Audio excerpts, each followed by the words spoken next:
Okay, everybody, take two. Hopefully this goes. I don't know if the video keeps cutting. Don't know what to say. I know a lot of people are having a hard time watching my videos. And it's sad because did you know the plan I'm in on this supposed 5G in Canada is supposed to be top notch. I pay top dollar. In fact, I pay more than 6 times the average global citizen for the same plan, same phone, cutting edge, supposed to be the best of the best today. But I pay astronomically more, as do all Canadians. We pay the highest cell phone bills in the world. Do you get the bang for your buck? The answer is no. I see people are logging on again. I can't see, so I don't know. It's actively corrupted. I don't know. I don't know how to explain it. It's a ripoff. But we're not going to focus on that. We're going to get into this video. It's huge. It's huge. It's huge. And this needs to be shared as we go through it. So, Canada, 1867, the Constitutional Acts of Canada, the Confederated Canada. What is it? It is a defined being of a first class they call crown, and they divide that in 2 parts. For many years, up to the 30s, that was orchestrated and led by none other than the British Empire, who dominated the entire world, the most powerful empire to ever walk the earth. That's the truth. Rome, no. Rome's small compared historically to Great Britain and what they achieved as a crown colonial. All in the same age of empire system. Out of the fall of Rome, Britain took over and they dominated the world, especially in the last 300 preceding World War II. The most powerful empire, leader of all colonials, bar none. They created a world. They created Canada. 1867, we confederated on the model of a colonial of the British Empire to create all subjects. Anyone who came to this country would be subjects defined constitutionally forever. Subjects of the crown, a divine first class. Then there's a second class, those who kiss ass to that crown, obey the crown, they get the second class. Third class is most of us, the 90%, the working Joe Janes. But there was a fundamental problem, a problem at hand with developing that colonial crown jewel called Canada. Canada won. Canada won, the first of its kind, the model that a whole pile of countries in the world would absolutely achieve. They would do the same thing leading up to World War I and then World War II. They call it World War I, World War II. It was Crown Colonial Wars 1 and 2.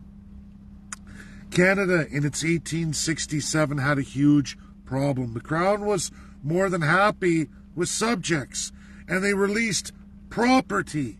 Limited amount of Canada, limited amount of property, only a small fraction of it, less than a tenth, said, here you go, subjects. Go ahead. It's all yours. Nearly free.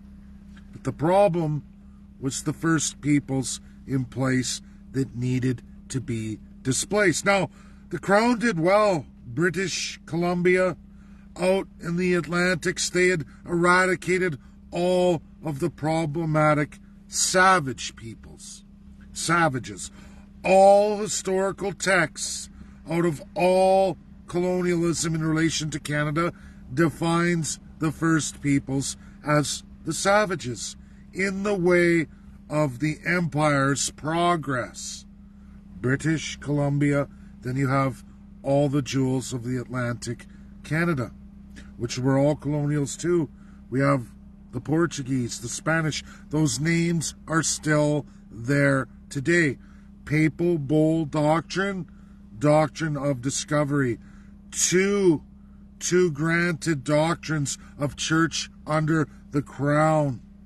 Church under the crown. That's the truth of the time. Those savage first peoples, as the first class defined them, the British Empire defined them. Folks, they had a problem. They had to get rid of them, but there was an interior of Canada not so easily dominated. The British could not beat down the first peoples in what we refer to as treaty lands, the interior of Canada. The interior of Canada. Not the coast, the interior. British Empire couldn't beat them down. The French couldn't beat them down or breed them out. So what did they do? You have this Dominion of Canada, 1867. They said, we are going to create treaties because America's wars against the other colonials are coming to an end. They're on their last major war with the last colonial, and we can't take them on. They already lost in the War of Independence. America was now strengthening itself coming out of its last colonial war. So Canada said, okay, all First Peoples, those we deem savages, we have an Indian Act. We are going to make you wealthy. And at the time, it was somewhat of a good deal, I guess, if you understood all the language, but it didn't come with inflationary changes in that system, because there is no monetary system equivalent of what the British Empire brought in the design of Canada and what Canada was as it was defined in 1867. They said, we're going to give you a financial payout all the time, take care of you, let us share the land with you. This Turtle Island to the First Peoples, the boat and the canoe, the treaties made, and that was supposed to happen. Folks, inflation continued on. First Peoples got between $3 and $5 a year. Like a lease. Share the land. $3 to $5. No inflation ever changed the whole time. But there's a problem for both the First Peoples and the Crown that is Canada. The canoe people and the boat people. All types of boat people, which we call Crown colonials, there were 7 of them in history, 7, got into a massive war. One of the Crown colonials, Germany, came back hard, what we call World War II, Colonial War II. They destroyed nearly the British Empire, destroyed them, absolutely eradicated the French. They completely took out the French. Gone. Under German occupation. Britain to fall. Britain needed allies. Allies really bad because it was colonials versus colonials. The historic 7 divided, fighting each other. Axis ally. Britain needed USA and Russia to change the tide. And USA and Russia said, that's all great and wonderful, but our governments don't subscribe to colonialism. We don't like your form of government. In fact, we both moved away from that. We eradicated that. Whether you like communism or you like democratic republics, limited or not, they weren't colonial, they weren't expansionist, they weren't taking countries. They wanted a new world. They said, UK, the British Empire at the time, we will bail you out of this war. France will bail you out. But you're going to have to give up this system that is the design of Canada. Absolutely, Canada won. Anyone telling you anything else is a liar. So they agreed. The UK agreed. They transformed the world post-World War II. Luckily, the Allies won, defeated the Axis power colonials, Age of Empire countries. They defeated them. But then we had two Age of Empire countries as founding P5 members of the United Nations Security Council. But they only got to be that if they agreed to end all colonialism. Canada was written on their design. Our Constitution has never been amended. It says the same thing, that we will follow in that path of basically what the Axis powers were, and those limited allies nearly destroyed by the Axis powers. They were eradicated of their systems. That was the promise of the UN, the founding promise of the UN. Self-determination of peoples, self-government, to go about as the people choose. Whether you like that government or not, the people choose it. That's not what Canada is. We don't choose anything. We didn't even write our Constitution. And none of the subjects or savages are codified in our Constitution. The design of the British Empire is the highest law of our land, and to follow in that respect, but it doesn't exist anymore. But we continue that way. So now we have First Peoples. We have Zongidaya, I hope I said that right, Nelson, who's suing for $11 billion. He's not the only one. He's not the only one proposing this. And it's to the Crown to say, we'll go to court and we'll make the subjects, all the working Joe J Canadians, pay for the crimes of the Crown, who never, as inflation rose, paid any of the First Peoples an equivalent. Canadians, it's not hard to figure out. Do you think you'd pay a lease of $3 in 2023, let alone 1971, let alone 1950? We can go all the way back to 1867. $3 and $5 payments are not the same today as they were valued then. And they're all suing for it, and it's all going to come to pass. No inflation. Who gets the inflation? All the subjects. The Crown is rewarded by inflation. Their coffers explode. But who's paying those coffers? Oh yeah, the subjects, the slaves, in an illegal system that's been made illegal since 1945. And now First Peoples are fighting back in that system, hoping that the Crown will reward them in their colonial design system. They have a point, but the problem is, who holds 90% of the Crown land in Canada? Well, the divine first class Crown does. They all do. All your historical politicians are wealthy, not self-created, self-administered. They put on a crown and they said, because there's no rules of governance, how to govern or accountability to anybody or anything except ourselves, we make the rules up as we go. We will take corporations, companies, enrich ourselves. We'll exploit what we call the Crown lands that we took from the First Peoples. We didn't give that 90% to the subjects. We put the subjects to work on 9% of it. And any foreign empire or dignitary or other UN state that wants to operate a business in our Crown lands will reward us at the expense of the subjects and absolutely the savages. That's how Canada runs. It's always run that way. All your politicians are stinking filthy rich. Not because they're good business people, not because they're great in the legal system or great accountants, because they are operating a divine socialism, a divine capitalism. Doesn't matter what you call it, it's the same thing. They get all the benefits of both, and you get all the expenses, you the people.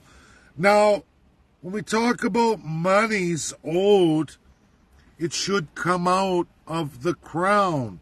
We should take all the wealthy first-class citizens who are clearly defined in the Constitutional Acts of Canada, forever and a day, 1867, all the way through till today as I give this video. And we should liquidate their portfolios.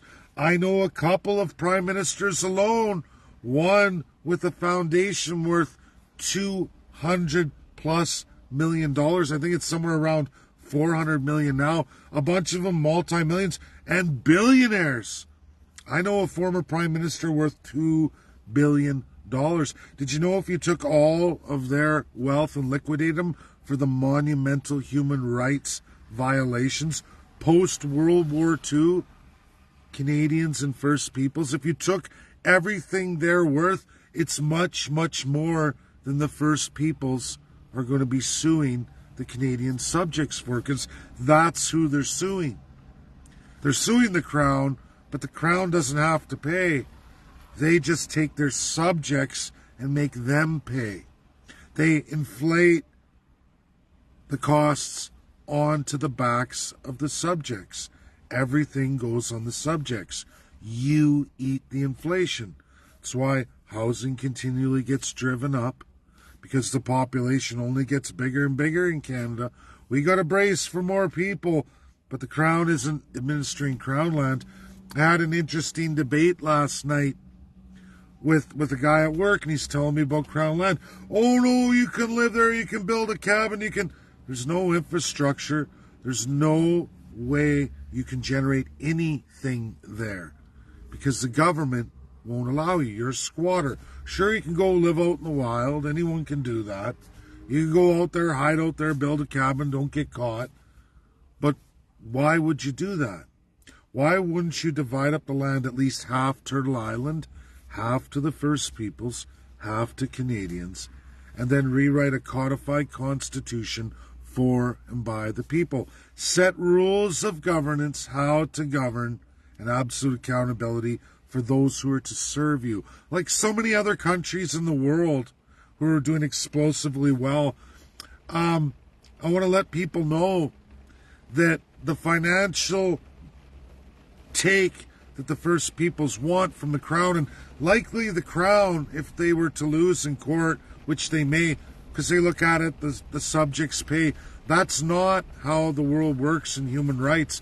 And when the world can't measure Canada operating normally like every other country should, investment goes out the window. It's why Canada's been losing investment steady for years. We're getting worse and worse because we're not predictable in how the world is supposed to be. That's how you're measured. People want to invest. They don't want to know about secret deals against human rights. We have a measurable world with laws post-World War II. The new world order that's supposed to be about you, the people, not me, the Crown, or me, the divine tyrant politicians. Is most of the world still in that category? Yes, but look at their status. Third and second world countries. Garbage, always at odds with the United Nations Security Council. And yes, UK and France try to still protect their very limited assets that remain. Those countries are going down the toilet. Is the royal family evil? Of course they are. Are they still playing a game through the 2012 Commonwealth Charter? Of course they are. So are all the politicians too, the Canadian politicians. We are the first and worst design. How do we fix it, Canadians? Well, besides liquidating the first class, that's a given.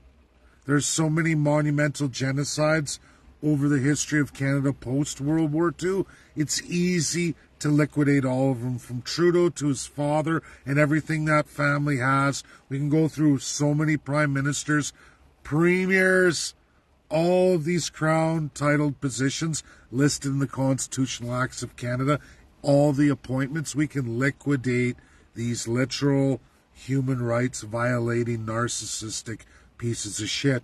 More than that, we can take the 90%, nearly 90% of Canada that remains Crown land, removed from everybody, First Nation or Canadian alike, and we can divide that in half, a nation within a nation, on the model of the USA. That is real wealth. And when you have a predictable model in the design post-World War II, you will watch investment flood into your country. I've been invited by an esteemed American academic. I got a whole bunch going on. I'm in communist China with the Asian world. I'm on a stage so high comparatively to our dirty crown, and it's amazing for me. More than that, USA and Switzerland. I've been invited to do research for a major American academic, a whole team actually. I'm going through that actually right now. I was up early today answering that questionnaire, but I've been invited to talk about we the people constitutionalism. If people don't know about the Swiss and America and the history and that we the people, those are two mighty countries. Switzerland is so small, just like Canada in population, but yet they're a mighty country. People are wealthy there. They're doing great. How did they get there? We the people. A real one. A real one. Just like the state's old constitution, just like the United States. Switzerland did it too.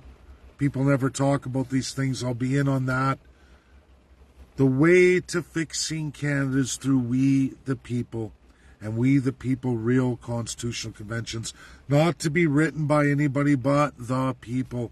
And you need the world's greatest minds, academics from all over the entire world, brought to Canada in every minority language, in every town hall, in every community, in every reserve, in every minority language. Again, by the world's greatest minds, give the same education and presentation, and let you, the people, hammer it out.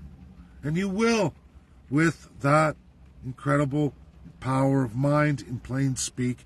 We will deal with every issue. 3 to 9 months. It's in the $100 and some $1 million range. We're not even talking mass amounts of money. That can be done in a 3 to 9 month period. Literally entered into within 30 days of winning a minority prime minister. It's that easy, that fast. There's nothing complex about doing it. There's nothing complex. When people make things complex or cockamamie, it's because it's not true. There's fabrications there. There's something wrong. Things shouldn't be complicated. There shouldn't be any radical formulas to doing anything in life. People come up with this stuff to keep the majority out, to make it like it's an impossible task. But it isn't impossible. It's actually very easy, and Canada's an old design, an old, broken design that doesn't work today. As the years go on, what are we going to do as a country?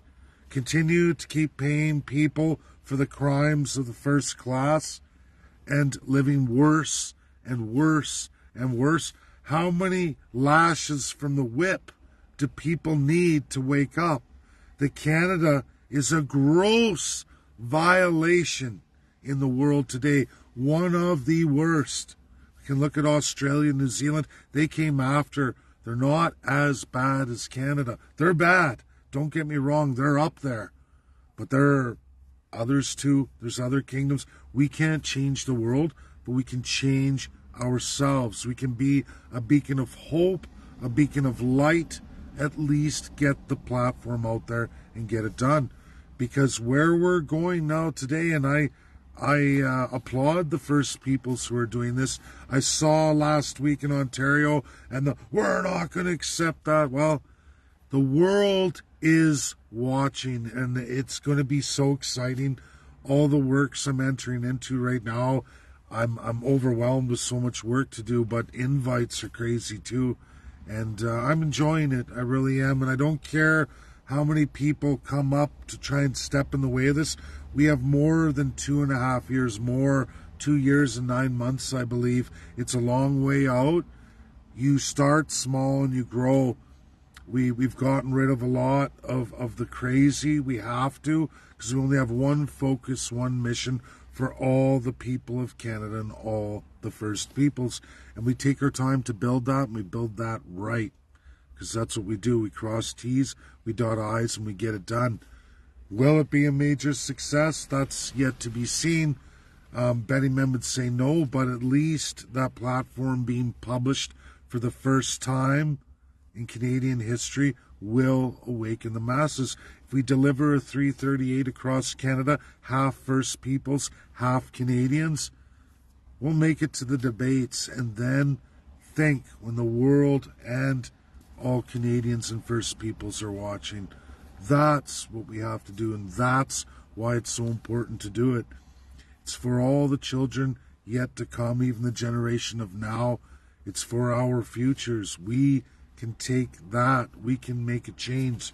We can do it. That's my video, everybody. Share, share, share. Mass amount of truth and information here.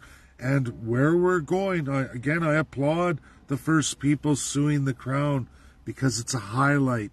It shines a bright light on who really is to blame for all of this. And regular subjects like myself, we can be angry, but who's really truly to blame? Who made all the money? Who's living high on the hog? In large and in charge is the Crown. They exploited, they hold the Crown lands, not you, the people. You don't get to utilize them. You don't get to build a home there. You have no infrastructure. You can't even get permits to do anything. There will be no investment, no foreign investment there, unless the Crown has brought those people in those other countries, those massive resource harvesting projects. They filled their own pockets at your and I expenses. Canada's tremendous in resources. Everybody should be wealthy beyond all measure. I can show you countries in the Middle East. I was talking about that at work yesterday too. Country Qatar. I have a family member who worked there for years, and how people live there and the homes they get. Just beautiful, beautiful. Just handed to them by their Crown.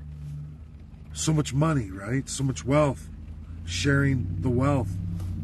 Still don't like Crown systems, but Canada has been a disease the entire time. We're designed, like in the title says, Turtle Island or Auschwitz Island. Nazi concentration camp, administered by the first class. It's always been that way. Our whole Canadian history, even up to just 5 years ago, the last one, and maybe we'll start a new one on the Russians. They're pushing for it. You see it in the media, you hear it from politicians. They can razzle up all the subjects to find the new savage. They'll be genociding Russians right here in Canada. That would be the next target. Not that they always have and continue on the First Peoples. They do. Go tour Northern Treaties. Go tour it. It'll make you puke. It'll make you puke what our government has done to these people. It's gross. Massive human rights violations. So now the Crown has to make a decision. Do we pay the First Peoples off with more off the backs of the subjects and continue to enrich ourselves?